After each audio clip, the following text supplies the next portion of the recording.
Welcome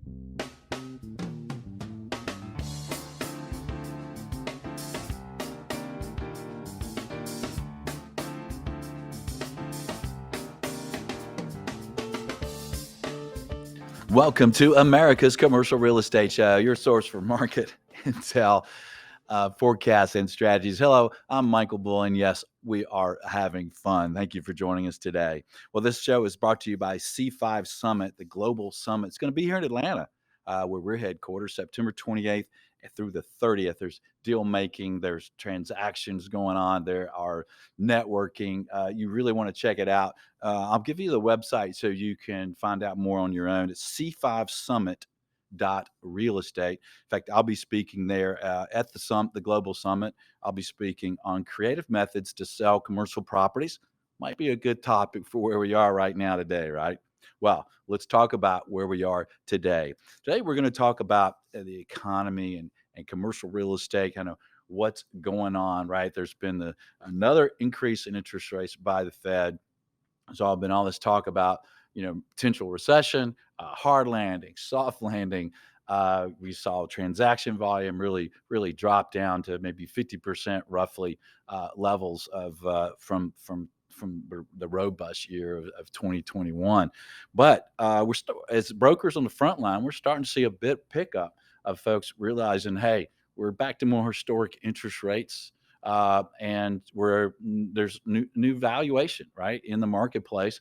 And a lot of folks, a lot of groups are in a position of profit on a lot of these properties. They've gone up in value so much in the rents over time. We're starting to see transaction volume pick up. But what should we expect moving forward? Well, please welcome my guest. It's Xander Snyder. And Xander is the senior CRE economist or commercial real estate economist with First American Financial. Now, you know them as the biggest title company probably in the country. I know we've done a lot of work with First American. Xander, good to meet you, and thanks for being on the show. Pleasure to meet you as well, and thanks for having me. And first, Xander, as a commercial real estate economist, users of commercial real estate, occupiers, of course, owners, lenders, we're all wondering, where are we in this economy? It's been kind of crazy. We see retail sales doing well. Seems like job market's still fine. Are we going to have a recession? As a hard landing, soft landing? What do you say? I think that each day that we go by, excuse me, and the Fed is able to raise rates and the labor market stays as tight as it has been, probably increases the probability of a soft landing. I'm not going to make a call right now and say that that's absolutely going to happen, but headline inflation is now down below 4%. Core isn't. Core's still high, and Jerome Powell talked about that, but things are looking better than they were 6 months ago. And the labor market remains resilient. All of that is pointing towards a higher chance of soft landing than even a few months ago. Yeah, and of course, Jerome Powell talked about maybe another increase in the Fed's rate. Yeah, I think that's still probable. Well, as they like to remind us, they're data dependent, which I think is just a very clever way of saying we'll let you know next month. It really does depend on It really does depend on the data release, Certainly. but I think the market is expecting another quarter point raise by the end of the year, although perhaps with another month pause as we saw last month. Yeah. Well, if anybody at the Fed's listening, please just quit. Let's let this happen. Let's see how this shakes out. Let's let the banks recover from this and commercial real estate and the economy overall. And speaking of banks, the community banks and other banks are really important to the economy and commercial real estate. There's been talk that some of the community banks could be in trouble out there. What do you see? What do you expect? Yeah, I think that the issue of community banks is a little bit of a difficult one to discuss because there is a fair amount of complexity. Regional and local banks do tend to extend more credit in aggregate than large banks to the commercial real estate market. They're really an important conduit of credit for commercial real estate. And after the bank failures of earlier this year, a lot of folks immediately went and said, okay, what card could fall next? What shoe could drop next? And a lot of attention got laid on commercial real estate loan holdings at smaller banks. The idea being they're not systematically important. They may be more prone to fail if there's some sort of distress. So I do think that as far as seeing distress at smaller banks goes, we might not be out of the woods yet. Remains to be seen. But I do think that they're struggling with extending the same amount of credit to the commercial real estate market that they have over the last 2 to 3 years, in part because you have the Federal Reserve and to a certain degree the FDIC saying that there may be more regulatory scrutiny at banks of a size that have not received that sort of regulatory scrutiny in the past, preserved for banks beyond a certain asset threshold. So as a result of that, a lot of small banks and a lot of large banks too have stockpiled on some cash, use a combination of the discount window and the bank term funding program that came about after the failure of SVB and SI to shore up their cash balances. But more cash on bank balance sheets generally means less cash lent out to commercial real estate. So I do think that we're experiencing a bit of the credit tightness from that dynamic. Yeah, I agree. And we hear the headlines that lenders, banks aren't doing any loans, but you know what? We are closing transactions as brokers here in the Southeast U.S., and we're closing new loans. So some lenders are, and my message to lenders right now is, look, you might build the best relationships of your career doing loans right now, and it might be some of the safest loans, in my opinion, that you've done in a long time. We might not have the rate risk on maturity. You might have less competition from other lenders, so you might have better, safer loans and build some relationships. So I urge lenders to get out there, and if a lot of lenders stop lending, we're creating our own problem, right? All our loans and properties could deteriorate more in value. One of the things that a lot of groups are working on these days, Xander, as you know, is maybe they're doing a little bit less transaction volume. And they're concentrating more on their top line and bottom line growth. And one of those issues has been increase in their expenses, right? Yeah. Well, we've now seen rent growth moderating after a historic period of rent growth surge over the last 2 years or so. And as rent growth has moderated, owners and operators have begun to focus more on their bottom line, and where else are the opportunities but on the expense management front. So if you can't raise rent as much anymore, you want to try to limit your expense growth so that you don't eat into your NOI margins. And what's happening right now is that as inflation has surged over the last couple of years, and the CPI tends to be the CPI or maybe the PCE are the two that are discussed the most in the news. There are other measures of inflation. One is called the Producer Price Index, or PPI, and in fact, it's not a single index. There's something like 10,000 sub-indices which track all sorts of different metrics and all sorts of prices for all different sorts of goods. One of these sub-indices is repairs and maintenance expenses for commercial properties. And over the course of the last 3 years, these have increased by over 30%, an accumulated increase. So this isn't just year over year, but from early 2020, repairs and maintenance expenses, or R&M, have gone up by about 30% for multifamily and about 34% for non-residential properties. It's a big increase in expenses. I guess if you want to look at the silver lining for that is on a year-over-year basis, it's actually now declining a little bit. So we've seen this really radical surge in R&M expense that's now beginning to moderate a little bit. But that's not the only line item that owners are preoccupied about right now. Another one that I've heard over and over again, and I'm now beginning to see some more data for, is the growth in insurance expenses, insurance premiums, like property and casualty, your ongoing, expense line item. And there are several drivers behind this, the higher insurance premiums. One is climate risk. That's one that people cite, and you have insurance providers pulling out of certain states. But a more mundane reason for the higher insurance premiums is buildings cost more now. So insurance companies have to insure large dollar amounts. And especially if they're doing the calculations based on replacement costs, well, construction materials are more expensive now too.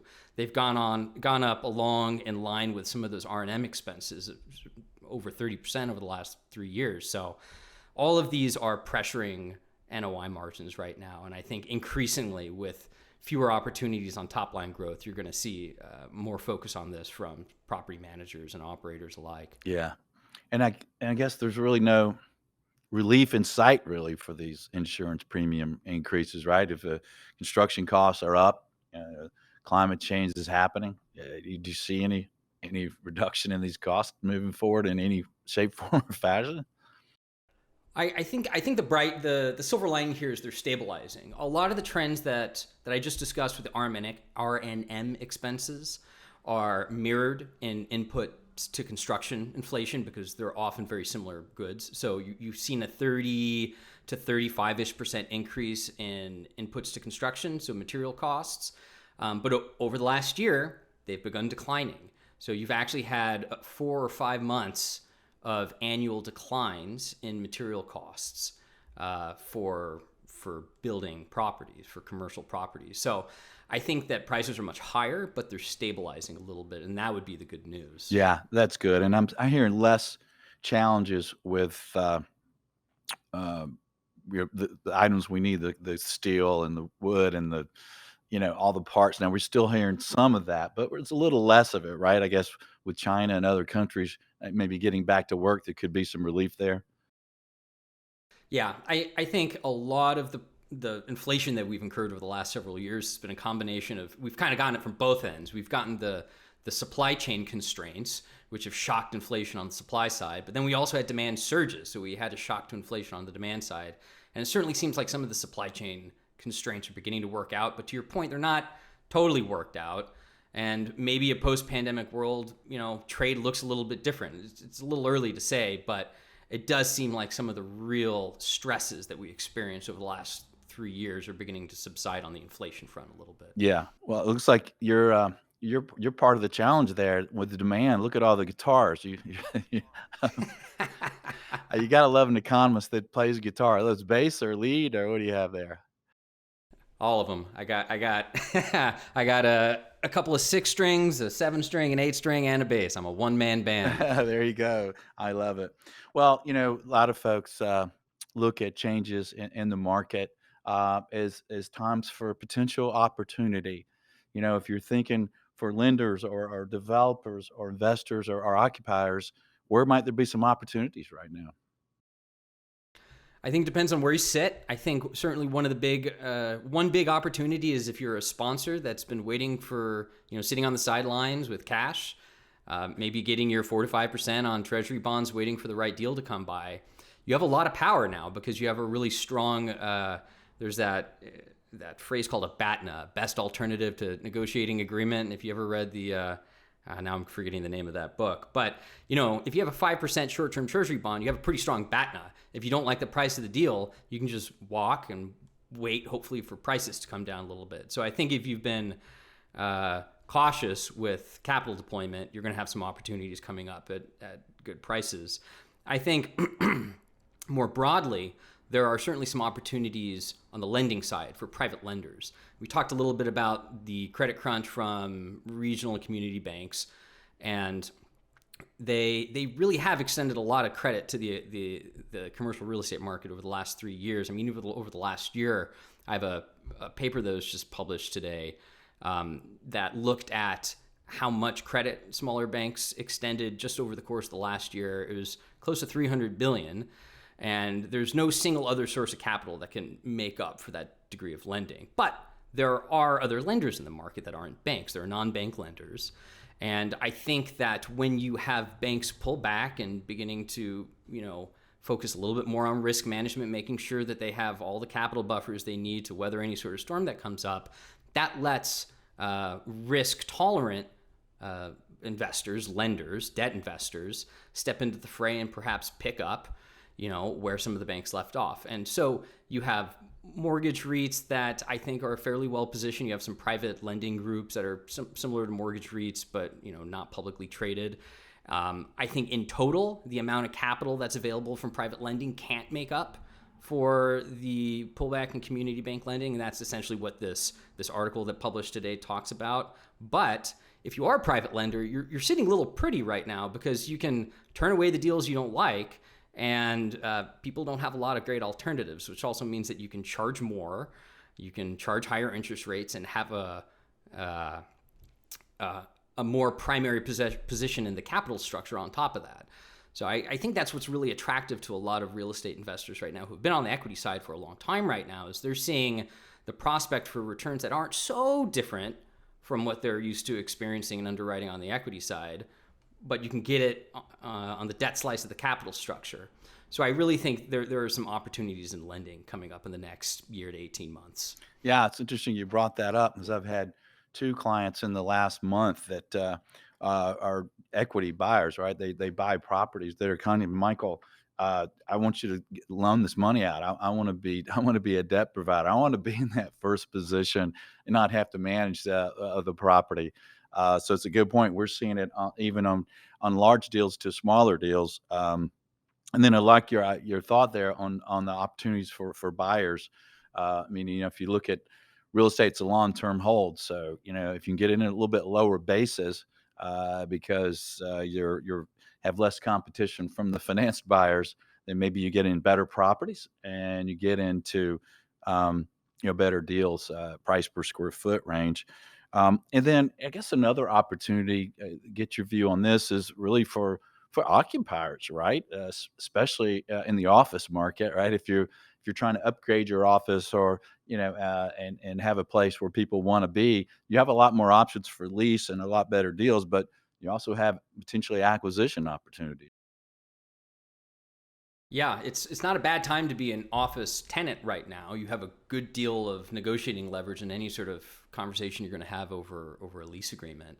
I'm reading more and more about prospective tenants asking to see the office owner's books, like their actual the company's financials, to know that they're going to be in a safe enough position that the tenant isn't going to have to deal with any sort of bank related issues in the future if there's stress at the property. I've read that and heard that tenants are really extracting pretty significant TI concessions from office owners.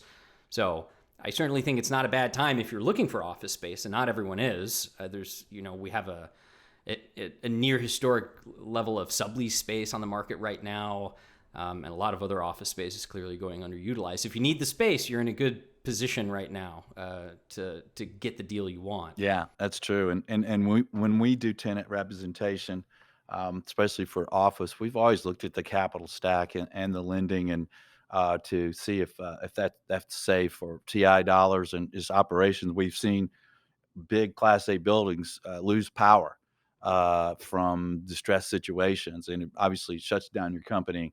Can cost a ton of money. So I'm glad you brought that up. We need to make sure occupiers do that. And another thing that we've seen on the occupier side is a lot of these companies really want to own their real estate, but when it's a very Hmm. hot market, there's not as many options, right?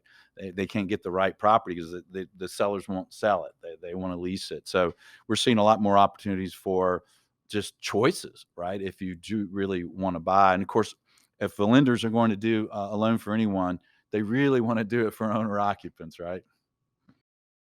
Sure. Yeah. Yeah, they love that banking. Well, what would you say to our audience, Xander, to leave them with related to commercial real estate and the economy? Sure. Well, it's been a turbulent time. I don't think we're fully through it yet, but what's that? I'm going to misquote. I don't remember if it was Churchill, but it's not the beginning of the end, but it's the end of the beginning. I think that kind of nicely sums up where we are in this transition period. Clearly, there's a reset going on. If you pay attention at all to commercial real estate, you're aware of it.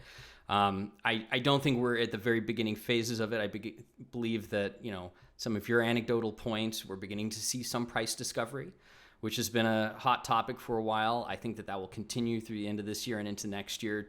And certainly, depending on the asset class, that could go on for a little bit longer. But I do think if you've been cautious with your capital structure and aren't over levered, and we're careful about the type of rate that you got, then you can afford to sit on and just wait until prices correct right now. And if you've been cautious about managing your dry powder, I think there are going to be some good opportunities coming up. It doesn't seem like the reset's over yet. It could go on for a little while longer. Some historical evidence indicates that prices can decline for more than 2 quarters in a row when there are commercial real estate price declines. So I think it's a bit of a mixed bag, but it's certainly not all catastrophe. And people who have been through a cycle or two before have been waiting patiently for the right price, and I think they'll benefit from it in the next cycle. Yeah. Well, with your guitars in the background, is there a song title or a line in a song that might be appropriate for where we are right now? I was thinking of Journey, "Who's Crying Now" or something. Oh man, the first one that comes to my mind is the classic. You don't always get what you want, but sometimes, You you sometimes if you get try, you can get what you need. And yeah. you might not get the perfect deal right Yeah. now, but you can. There are buildings that soon will be worth having at the right price. Well, good. Well, we'll have to end the show and have that song as the ending. Xander, it's good to meet you, and thanks for being on the show. Great information. Thanks for having me, Michael. Appreciate it. All right. If you want more information, check out First American, a title company that I know a lot of you guys listen and use out there that watch and listen to the show. So keep using them. Great company. We've had great success with them ourselves. And hey, thanks for watching. Thanks for listening. Hey, thanks for sharing the show. Please reach out to me if I can help you. If you need an introduction or anything, my email is michael@bullrealty.com. Until next week, be sure that you always lead, learn, and laugh. And join us for America's Commercial Real Estate Show.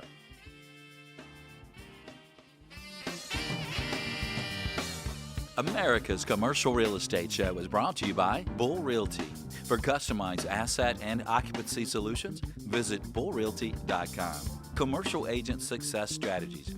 Incredible training for commercial agents. Visit commercialagentsuccess.com.